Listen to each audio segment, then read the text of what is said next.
ಕಾರ್ಪರ ಋಷಿಗಳು ತಪಸ್ ಮಾಡಿದ ಸ್ಥಳ ಇದೆ. ಕಾರ್ಪರ ಋಷಿಗಳು ಅಂತ ಹೇಳಿ ಸ್ಥಳ ಇದೆ. ಇದು ಸ್ಕಾಂದ ಪುರಾಣದಲ್ಲಿ ಇದ್ರ ಇತಿಹಾಸ ಬರ್ತದೆ.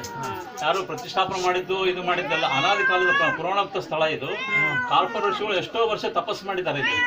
ಆ ತಪಸ್ಸಿಗೆ ಮೆಚ್ಚಿ ಭಗವಂತ ಮೆಚ್ಚಿ, ಏನಪ್ಪ ಇಷ್ಟು ಘೋರ ತಪಸ್ ಮಾಡ್ತಾ ಇದ್ದಿ, ನಿನ್ಗೇನು ಬೇಕಂತ ಕೇಳಿದ್ರಂತೆ. ಏನಿಲ್ಲ, ಮುಂದೆ ಕಲಿಯುಗ, ಘೋರ ಕಲಿಯುಗ ಬರ್ತದೆ, ಅಲ್ಲಿ ಜನರು ಬಹಳಷ್ಟು ಇದು ಮಾಡ್ತಾರೆ, ಅದಕ್ಕೆ ನೀನು ಇಲ್ಲೇ ಇದ್ದು ಉದ್ಧಾರ ಮಾಡಬೇಕು, ಅದೇ ನನ್ನ ಪ್ರಾರ್ಥನೆ ಅದ.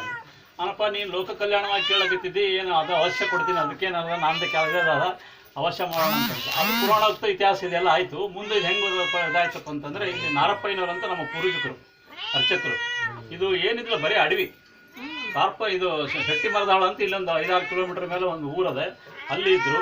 ಅವ್ರ ಮನೆಯಲ್ಲಿ ವಯಸ್ಸಾದ್ಮೇಲೆ ಮನೆಯಲ್ಲಿ ಮಕ್ಕಳಿಗೆ ಇದೆಲ್ಲ ಬೇಜಾರಾಗಿಬಿಟ್ಟು ಮನಸ್ತಾಪ ಆಗಿ ಏನು ಮಾಡ್ಬೇಕು, ಇನ್ನು ಇದ್ದು ಉಪಯೋಗ ಇಲ್ಲ ಅಂತ ತಿಳ್ಕೊಂಡು ನದಿಯಲ್ಲಿ ಹಾರ್ಕೊಂಡ್ಬಿಟ್ರು. ತುಂಬಿ ನದಿಯಲ್ಲಿ, ಕೃಷ್ಣ ನದಿಯಲ್ಲಿ ಎಷ್ಟೋ ದೂರ ತಟಕ್ಕೆ ಹೋಗಿ ಅಲ್ಲಿ ತೇಲ್ಕೊಂಡು ಹಂಗೆ ಇದು ಇನ್ನೊಂದು ಅಂತ್ಯಕಾಲ ಇಲ್ಲೆಲ್ಲಿ ಕಳಿಬೇಕಂತ ತಿಳ್ಕೊಂಡು ತಿರುಪತಿಗೆ ಹೋದ್ರಾಯ್ತು ಅಂತ ತಿರುಪತಿಗೆ ಹೋಗ್ಬಿಟ್ರು. ತಿರುಪತಿ ಹೋಗ್ಬಿಟ್ಟದೆ ನಡ್ಕೋತ ಆಗಿನ ಕಾಲಕ್ಕೆ ಏನಿರಲಿಲ್ಲ. ನದಿಯೊಳಗೆ ಹಾರಿಬಿಟ್ರು ಅಂದ್ರಲ್ಲ, ಹಾರಿದ್ರಲ್ಲ ಅವ್ರಿಗೆ ಇದೇ ನದಿ ತೀರದಲ್ಲ ಈಸು ಬರ್ತಿತ್ತು. ಮುಂದೆ ಯಾವ್ದೋ ದಡಕ್ಕೆ ತಿಳ್ಕೊಂಡ್ಬಿಟ್ರು. ಮತ್ತೆ ವಾಪಸ್ ಬರೋದೇನಂತ ತಿಳ್ಕೊಂಡು ಮತ್ತೆ ಹಂಗೆ ನಡ್ಕೋತ ತಿರುಪತಿಗೆ ಹೋಗ್ಬಿಟ್ರು. ಎಷ್ಟೋ ದಿವಸ ತಿರುಪತಿಗೆ ಹೋಗೋದ್ರಾಗ ಅಲ್ಲಿ ಬೆಟ್ಟ ಮುಟ್ಟದಾಗ ಸಾಯಂಕಾಲ ಆಯ್ತು, ಮಲ್ಕೊಂಡ್ರು. ಬೆಳಗ್ಗೆ ಮುಂಜಾನೆ ವೆಂಕಟಪುರ ದರ್ಶನ ತಗೋಬೇಕಂತ ಮಲ್ಕೊಂಡಾಗ ಬೆಳಗಾದ್ರೆ ಕಣ್ಣು ಹೋಗ್ಬಿಟ್ಟು ಅವ್ರಿಗೆ ಭಾಳ ಮನ್ಸಿಗೆ ಬೇಜಾರಾಯ್ತು. ಅಲ್ಲಿ ಮನ್ಯಾಗೂ ಎಲ್ಲರಿಗೂ ಬೇಜಾರಾಗ್ಬಿಟ್ಟೆ. ನಾನು ಇಲ್ಲಿ ಬಂದ್ರೆ ವೆಂಕಟಪುರ ದರ್ಶನ ಆಗಲಿಲ್ಲ, ಏನ್ ಮಾಡ್ಬೇಕಂತ ತಿಳ್ಕೊಂಡು ಹತ್ಕೋತ ಹಂಗೆ ಬೇಜಾರಾಗಿ ಮಲ್ಕೊಂಡ್ಬಿಟ್ರು. ಸ್ವಪ್ನ ಆಯ್ತತೆ, ಏನಿಲ್ಲಪ್ಪ ನಿನಗೆ ಬೇಕಂತ ಕಣ್ಣಿದಾಗ್ಯಾವ, ಕಣ್ಣು ಬರ್ತಾವ ನಿನಗ, ನೀ ಏನಲ್ಲಿ ಆ ನದಿ ಹಾರ್ಕೊಂಡಿದ್ದಿ, ಅಲ್ಲಿ ಅಶ್ವತ್ಥ ವೃಕ್ಷ ಹಿಂದೆ ಕಾರ್ಪರ ಋಷಿಗಳು ತಪಸ್ ಮಾಡಿದ ಸ್ಥಳ ಅದು. ಅದಕ್ಕೆ ಅಲ್ಲಿ ಮುಂದೆ ನಿನ್ನಿಂದ ಉದ್ಧಾರ ಆಗಿ ಪ್ರಚಾರ ಆಗ್ಬೇಕಾಗಿದೆ ಕಲಿಯುಗದಲ್ಲಿ.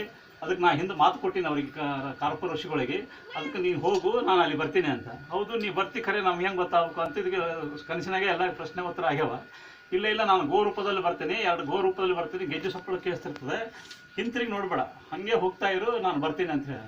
ಹೌದು ಇದೇ ಗಿಡ ಅಂತ ಹೆಂಗೆ ಗೊತ್ತಾಗಬೇಕಂದ್ರೆ, ಅಲ್ಲಿ ಅಶ್ವತ್ಥ ವೃಕ್ಷ ಅದ, ಅದಕ್ಕೆ ಕ್ಷೀರಾಭಿಷೇಕ ಆಗ್ತದೆ. ನಾವು ಹೋದ ಕೂಡಲೇ ಅದೇ ದೇವ್ರ ಗಿಡ ಅಂತ ತಿಳ್ಕೊಂಡು ಅಲ್ಲೇ ನಮಸ್ಕಾರ ಮಾಡ್ಕೊಂಡು ನೀನು ಅಂತ್ಯ ಜೀವನ ಕಳ್ಕೊಂಬಿಡು, ಅಲ್ಲೇ ಇರು, ನಿನಗೆಲ್ಲ ಉದ್ಧಾರ ಆಗ್ತದೆ ಅಂತ ಹೇಳಿದ್ರಂತೆ.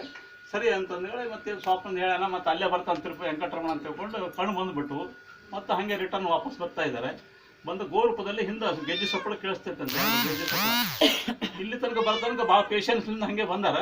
ಇಲ್ಲಿ ಸ್ವಲ್ಪ ಬರೋದ್ರಾಗೆ ಸ್ವಲ್ಪ ಯಾಕೋ ಏನೋ ನೋಡ್ಬೇಕು, ದೇವ್ರು ನೋಡ್ಬೇಕು ಅಂತ ತಿಳ್ಕೊಂಡು ಅಪೇಕ್ಷೆ ಆಗಿ ಹಿಂಗೆ ತಿರುಗಿ ನೋಡ್ಯಾರ. ಒಂದು ಗೋ ಅದೃಶ್ಯ ಆಗ್ಬಿಡ್ತು. ಒಂದೇ ಗೋ ಬಂತು ಈ ಕಡೆ ಇಲ್ಲಿಗೆ.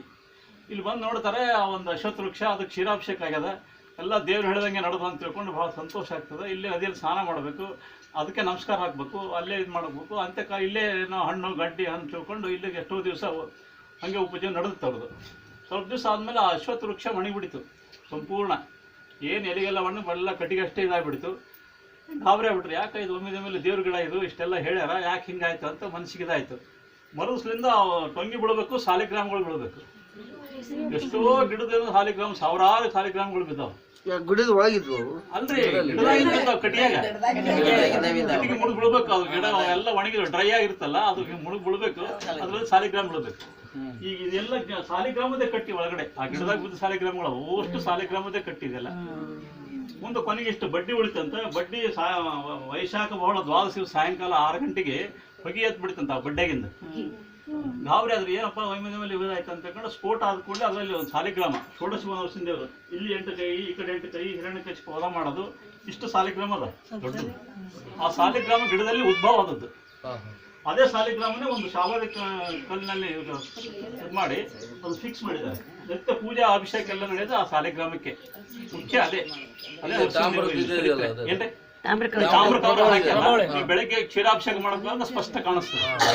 ಅದೆಲ್ಲ ಎಷ್ಟು ಸಾಲ ಪುರಾತರ ಮಾಡಿದ್ದು, ಅದೆಲ್ಲ ಸ್ವಲ್ಪ ಸೌದವ.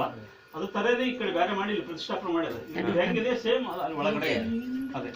ಅಲ್ಲಿಂದ ಮುಂದೆ ತಿರುಪತಿ ಬಂದದ್ದು ಹೆಂಗೆ ಸ್ವಲ್ಪ ಮಂದಿಗೆಲ್ಲ ಗೊತ್ತಾಗಬೇಕಂತ ತಿಳ್ಕೊಂಡು ಇದು ಮಾಡಿದ್ರಂತೆ. ಅಲ್ಲಿ ನದಿಯಾಗ ಇಲ್ಲೇ ಇದ್ದೀನಪ್ಪ, ನಾ ಬಂದು ಪ್ರತಿಷ್ಠಾಪನೆ ಮಾಡಂತ ಹೇಳಿದ್ರಂತೆ. ಇಲ್ಲಿ ತಿರುಪತಿ ವೆಂಕಟರಮಣ ಇದ್ದಾನೆ ಬಗಲ. ಇಲ್ಲಿ ಕುಲದೇವ್ರ ಇದ್ದವ್ರಿಗೆ ತಿರುಪತಿ ಹೋಗೋ ಸಂಪ್ರದಾಯ ಇಲ್ಲ ಇವತ್ತಿಗೂ. ಯಾಕಂದ್ರೆ ಶ್ರೀನಿವಾಸ ದೇವರು ಇಲ್ಲಿ ಬಂದಾನೆ. ಶ್ರೀನಿವಾಸ ದೇವರು, ನರಸಿಂಹ ದೇವರು. ಈ ಗಿಡದ ಬಡ್ಡಿಗೆ ವಿಶೇಷ ಅಂತ ತಿಳ್ಕೊಂಡು ಇಲ್ಲಿ ಗಡ್ಡಿ ಇದೇನು ಗಿಡದ ಬಡ್ಡಿ ಅದಲ್ರಿ, ಇದೇ ವೃಕ್ಷರೂಪಿ ನರಸಿಂಹ ಅಂತ. ಇದಕ್ಕೆ ಪೂಜಾ ಅಲಂಕಾರ ಎಲ್ಲ ಮಾಡ್ತೀವಿ ನಾವು. ಅದಕ್ಕೆಲ್ಲ ಒಂದು ಹಸ್ತ, ಕೈ, ಮುಖ ಎಲ್ಲ ಮಾಡಿ ಇದಕ್ಕೆ ಅಲಂಕಾರ, ಬಂಗಾರದ ಅಲಂಕಾರ. ಇದು ಕೆಳಗೆ ಷೋಡಶ ಭವನ ಸಾಲಿಗ್ರಾಮ, ಈ ಕಡೆ ಶ್ರೀನಿವಾಸ ದೇವರು. ಈ ತರ ಇಲ್ಲ. ಇಲ್ಲೆಲ್ಲ ಇದರಿಂದ ಬಂದಾರ. ಶ್ರೀಪಾದ ರಾಜರಿಗೆ ಶ್ರೀಪಾದ ರಾಜ ಸಿಕ್ಕದ್ದು ಇಲ್ಲೇ. ಎಲ್ಲ ಉತ್ತರಾಯ ಮಠ ಸ್ವಾಮಿಗಳು, ರಾಯಮಠ ಸ್ವಾಮಿಗಳು ಎಲ್ಲರೂ ಇಲ್ಲಿ ಬಂದು ಚಾತುರ್ಮಾಸ ಕೂತದ್ದು ಇತಿಹಾಸ ಇದೆ. ಅಲ್ಲಿಂದ ವಿಜಯದಾಸರು ಇಲ್ಲಿ ಬಂದು ಗುಡಿ ಎಲ್ಲ ಶಾಲಿಗ್ರಾಮ ಕಾಣಿಸಿದ ಅವರಿಗೆ. ಅವ್ರು ನಡೆದಿಲ್ಲ, ಮೊಳಕಾಲಿಗೆ ಬಟ್ಟಿ ಕಟ್ಕೊಂಡು ಮೊಳಕಾಲಿ ನಮಸ್ಕಾರ ಹಾಕ್ಯಾರ ವಿಜಯದಾಸ. ಹಾ, ಈ ಗುಡಿ ಎಲ್ಲ ಹಿಂಗೆಲ್ಲ ಶಾಲಿಗ್ರಾಮ ಅಂತಂದು ಅವ್ರು ನಡೆದಿಲ್ಲ. ಈ ವೆಂಕಟೇಶ್ ಸರ್ ಕಾಣ್ತದ? ಸ್ವಲ್ಪ ಲೈಟಿಂಗ್ ವ್ಯವಸ್ಥೆ ಇಲ್ಲ. ಲೈಟ್ ಒಳಗಡೆ ಲೈಟ್ ವ್ಯವಸ್ಥೆ ಮಾಡಿಲ್ಲ. ಲೈಟ್ ಒಳಗೆ ಮಾಡಬಾರ್ದು ಅಂತ ಇಲ್ಲ.